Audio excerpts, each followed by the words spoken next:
Assalamualaikum warahmatullahi wabarakatuh. Yang saya hormati, Ibu Sumiyatina, STMT IPM, selaku dosen pembimbing utama saya. Yang saya hormati, Ibu Dr. Insinyur Siti Mayuni, MT IPM, selaku dosen pembimbing kedua saya.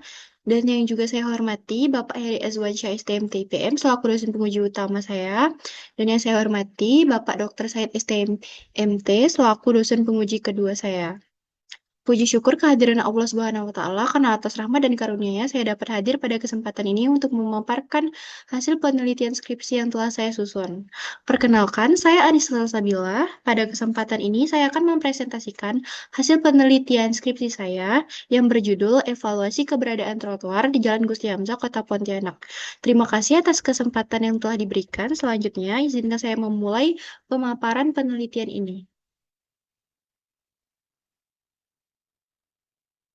Pokok pembahasan ada 5. Yang pertama pendahuluan, kedua tinjauan pustaka, ketiga metodologi penelitian, keempat hasil dan pembahasan, dan yang kelima penutup.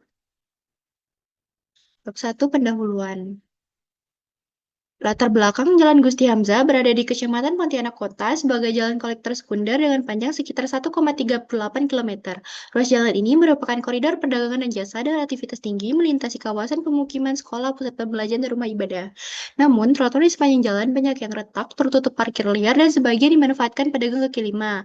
Pejalan kaki harus berbagi ruang dengan kendaraan bermotor, sehingga mengurangi kenyamanan dan meningkatkan risiko kecelakaan. Berikut pertanyaan penelitian saya. Yang pertama, bagaimana kondisi existing trotoar Jalan Gusti Hamzah? Kedua, bagaimana hasil evaluasi trotoar Jalan Gusti Hamzah terhadap standar teknis pada pedoman? Yang ketiga, bagaimana tingkat kepuasan pejalan kaki terhadap keberadaan trotoar di Jalan Gusti Hamzah? Yang keempat, bagaimana solusi yang dapat diterapkan terhadap ketidaksesuaian fungsi dan kualitas trotoar Jalan Gusti Hamzah? Tujuan penelitian ini untuk mengidentifikasikan kondisi existing trotoar Jalan Gusti Hamzah, yang kedua untuk mengevaluasi trotoar Jalan Gusti Hamzah terhadap standar teknis pada pedoman, yang ketiga menganalisis tingkat kepuasan pengguna trotoar Jalan Gusti Hamzah terhadap aspek teknis trotoar, yang keempat memberikan solusi perbaikan terhadap ketidaksesuaian trotoar Jalan Gusti Hamzah agar dapat berfungsi optimal. Manfaat penelitian saya yang pertama, penelitian ini diharapkan dapat memberikan kontribusi. Yang kedua, penelitian ini diharapkan menjadi masukan bagi masyarakat maupun pemerintah mengenai fasilitas pejalan kaki dan perbaikan trotoar. Ketiga, penelitian ini dimanfaatkan untuk menjadi referensi untuk penelitian-penelitian selanjutnya terkait pemenuhan standar fasilitas pejalan kaki. Berikut batasan masalah. Yang pertama, lokasi penelitian hanya dilakukan di ruas Jalan Gusti Hamzah, Kota Pontianak. Data penelitian didapat dengan melakukan metode survei dan kuesioner dengan pengguna trotoar. Yang ketiga, fokus penelitian terhadap evaluasi kondisi fisik trotoar dan kepuasan pengguna. Bab 2, tinjauan pustaka. Trotoar menurut Pedoman Nomor 7 Bina Marga tahun 2023 tentang Pedoman Perencanaan Teknis Fasilitas Pejalan Kaki. Trotoar adalah jalur pejalan kaki yang sejajar dan bersebelahan dengan jalur lalu lintas yang diberi lapisan permukaan, diperkeras, dilindungi, dan dapat memiliki elevasi yang lebih tinggi dari permukaan perkerasan jalan untuk menjamin keselamatan pejalan kaki. Kemudian, pengertian pejalan kaki menurut SA Menteri Pekerjaan Umum dan Perumahan Rakyat Nomor 2 tahun 2018 tentang Pedoman Perencanaan Teknis Fasilitas Pejalan Kaki. Pejalan kaki adalah setiap orang yang berjalan dari ruang lalu lintas jalan baik dengan maupun tanpa alat bantu. Kemudian ketentuan teknis, ada ketinggian trotoar bisa dilihat pada tabel berikut dan dimensi trotoarnya juga bisa dilihat pada tabel berikut. Menurut Pedoman Bina Marga tahun 2023. Berikut ketentuan teknisnya. Ada kemiringan memanjang, yang kedua ada kemiringan melintang, ada ramp, keempat ada kelandaian jalur, yang kelima, pengaturan pada akses jalan keluar masuk kendaraan.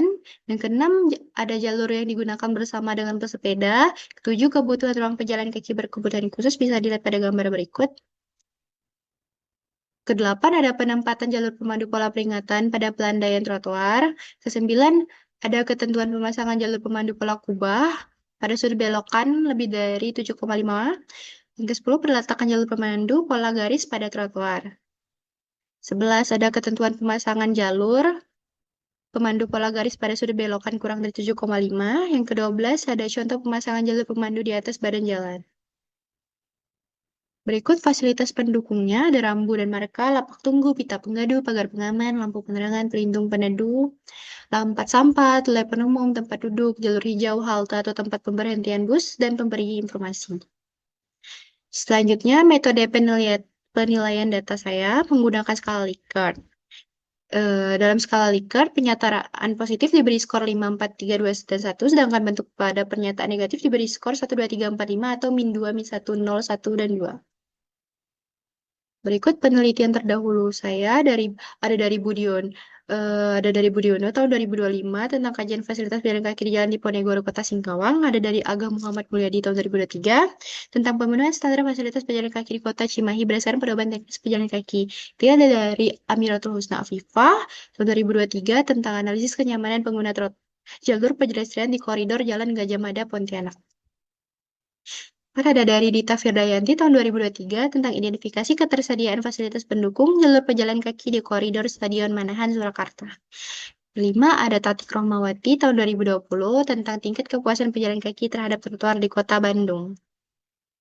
Berikut bab 3 metodologi penelitiannya. Berikut layout lokasi penelitian saya di Jalan Gusti Hamzah. Di situ tertera ada segmen 1 warna merah, segmen 2 warna biru, segmen 3 warna pink, dan segmen 4 warna kuning.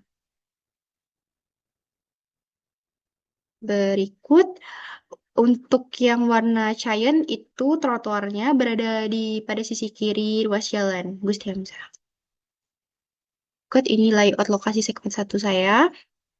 Layout lokasi segmen 2-nya, segmen 3, dan segmen 4. Berikut segmen penelitian yang diambil. Panjang di atas berdasarkan pengukuran Google Earth, bukan data asli dari lapangan. Kemudian pedoman peraturan yang saya pakai untuk penelitian ini berdasarkan SE Menteri Pekerjaan Umum dan Perumahan Rakyat nomor 2 Menteri tahun 2018, Kementerian Pekerjaan Umum dan Perumahan Rakyat tahun 2018 tentang pedoman perencanaan teknis fasilitas pejalan kaki. Berikut penentuan responden. Menurut Fauzi, metode penentuan responden dalam penelitian ini menggunakan metode accidental sampling, yaitu teknik pengambilan sampel dengan cara memilih siapa yang kebetulan dijumpai. Kemudian, untuk perhitungan sampel itu dengan pendekatan rumus Lemchow. Menurut Rianto, rumusnya bisa daripada berikut. Dan dalam penelitian ini, karena jumlah pengguna jalur trotoar di Jalan Gusti Hamzah tidak diketahui, diasumsikan bahwa 50% masyarakat Kota Pontianak menggunakan jalur trotoar dengan tingkat kesalahan sebesar 10%. Berikut totalnya ada 100 dengan masing-masing segmen 25. Berikut variabel penelitian saya, ada aspek keamanan, kenyamanan, aksesibilitas, estetika, konektivitas, dan fasilitas penunjang. Dan ada 19 indikator. Berikut metode analisis data saya untuk mengidentifikasi kondisi existing trotoar itu disajikan secara deskriptif berdasarkan data yang ditemukan di lapangan secara langsung. Kedua, evaluasi trotoar terhadap standar teknis pada pedoman itu menggunakan skala Likert, dan analisis kepuasan pengguna trotoar juga menggunakan skala Likert melalui kuesioner. Berikut bagian alir penelitian saya dimulai, kemudian mengidentifikasi masalah dan tujuan penelitiannya, dengan dilakukan studi literatur dan pelaksanaan survei untuk pengumpulan datanya, dan didapat dari survei itu lokasi penelitian, segmen lokasi penelitian jenis tata guna lahan. Setelah itu didapatkan data primer, yaitu identifikasi kondisi trotoar, data geometri trotoar, data evaluasi trotoar, besaran pedoman, kuesioner kepuasan pengguna. Kemudian setelah dapat itu kita analisis dan kita olah datanya. Jadi 3 di dalam penelitian ini ada analisis kondisi existing trotoar, yang kedua ada evaluasi trotoar teknis pada pedoman, yang ketiga analisis kepuasan pejalan kaki terhadap fasilitas trotoar. Setelah didapat, eh, kemudian kita rekomendasi solusinya terhadap ketidaksesuaian trotoar tersebut. Setelah selesai direkomendasikan, dibuatlah kesimpulan dan saran. Kemudian kita masuk ke bab 4, hasil dan pembahasannya. Berikut identitas Jalan Gusti Hamzah menurut Keputusan Wali Kota Pontianak nomor 901 tahun 2023. Ini untuk penelitian saya yang pertama ada identifikasi kondisi existing trotoar berdasarkan fasilitas utama trotoar, ada berdasarkan fasilitas untuk pengguna berkebutuhan khusus, ada berdasarkan fasilitas pendukung trotoarnya. Untuk segmen 1 ada rambu larangan, rambu peringatan, rambu petunjuk, marka lampu penerangan, pelindung atau peneduh jalur hijau dan drainase. Kemudian untuk segmen 2-nya fasilitas utamanya, lebar bersih trotoar 0,99 sampai 1,14 meter pada sisi kiri jalan saja. Terus untuk fasilitas untuk pengguna berkebutuhan khusus hanya tersedia ram, namun dalam kondisi permukaan yang sudah mengalami retakan halus dan pelapukan, ditandai dengan munculnya bercak putih pada gambar tersebut. Dan ada fasilitas pendukung trotoar segmen 2, yaitu lampu larangan, lampu petunjuk, marka, lampu penerangan, pelindung atau peneduh, jalur hijau, tempat sampah, atau dan lain-lain. Kemudian untuk segmen 3-nya ada fasilitas utama trotoar dengan lebar bersih trotoar 1,03 sampai 1,07 meter pada sisi kiri jalan. Dan untuk fasilitas untuk pengguna berkebutuhan khusus hanya tersedia ram. Untuk fasilitas pendukung trotoar pada segmen 3 ada rambu larangan, lampu peringatan, marka, lampu penerangan, pelindung atau peneduh, jalur hijau, tempat sampah, dan drainase.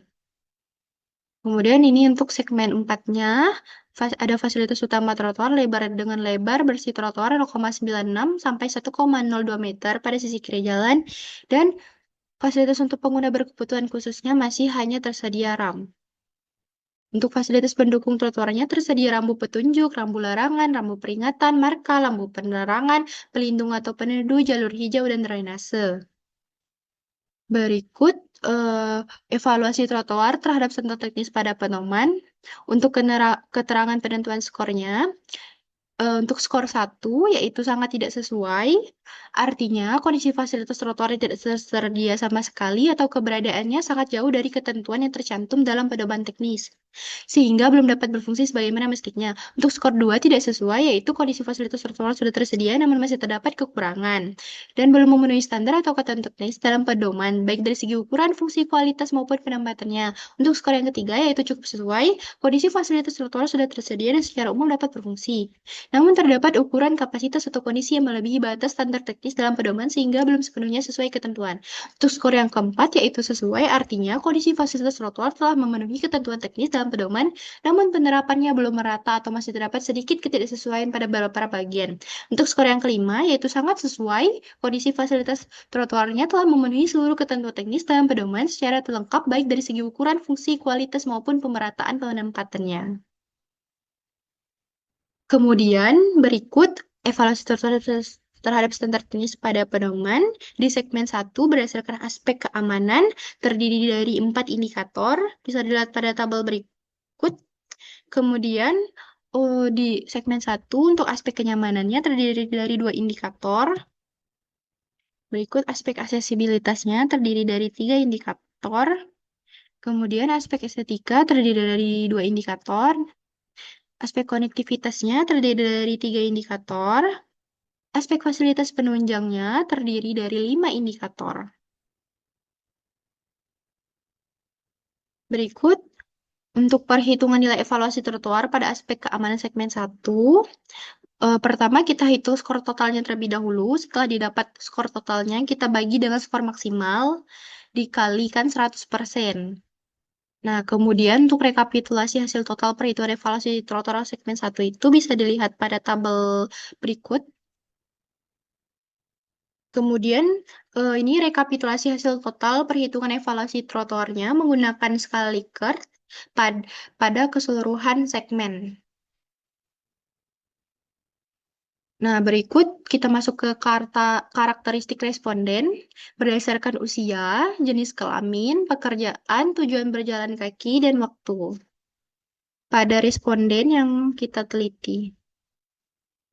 Nah, ini hasil kuesioner segmen 1 Jalan Gusti Hamzahnya untuk analisis kepuasan pengguna trotoar.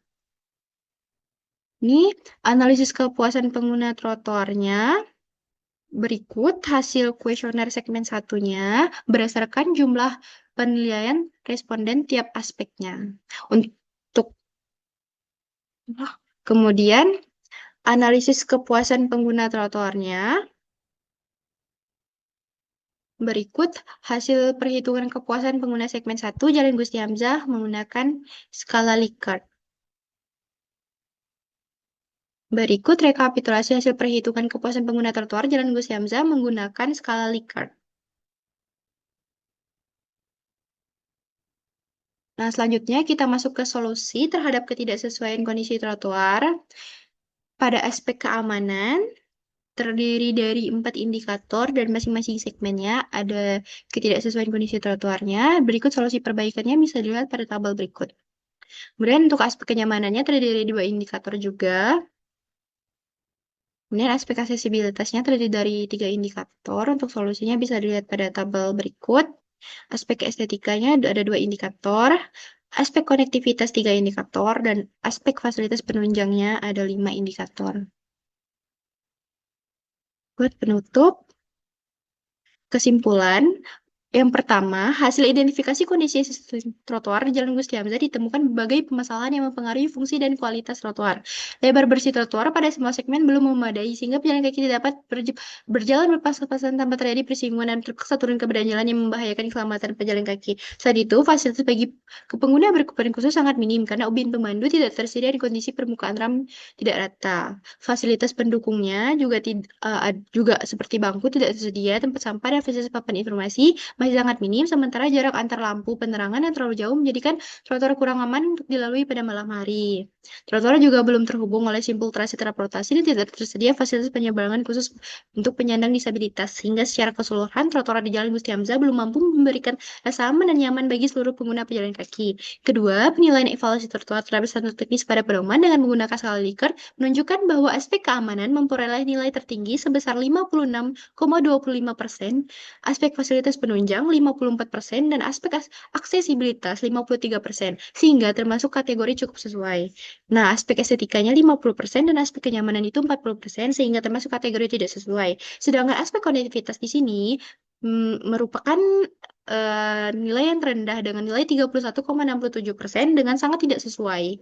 Dengan demikian, secara keseluruhan trotoar Jalan Gusti Hamzah diperlukan perbaikan menyeluruh, terutama pada aspek konektivitas dan kenyamanan yang memiliki tingkat kesesuaian paling rendah.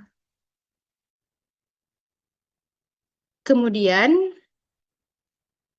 kesimpulannya, yang ketiga, ada tingkat kepuasan pengguna trotoar Jalan Gusti Hamzah dengan menggunakan skala Likert menunjukkan bahwa aspek keamanan memperoleh sebesar 59,55, aspek aksesibilitas memperoleh sebesar 56,7%, dan aspek fasilitas penunjang sebesar 54,40%, sehingga termasuk kategori cukup nyaman. Selain itu, aspek kenyamanan dan aspek estetika dan aspek konektivitas termasuk kategori tidak nyaman. Dengan demikian, secara keseluruhan, trotoar Jalan Gusti Hamzah belum mampu memenuhi tingkat kepuasan pengguna secara optimal.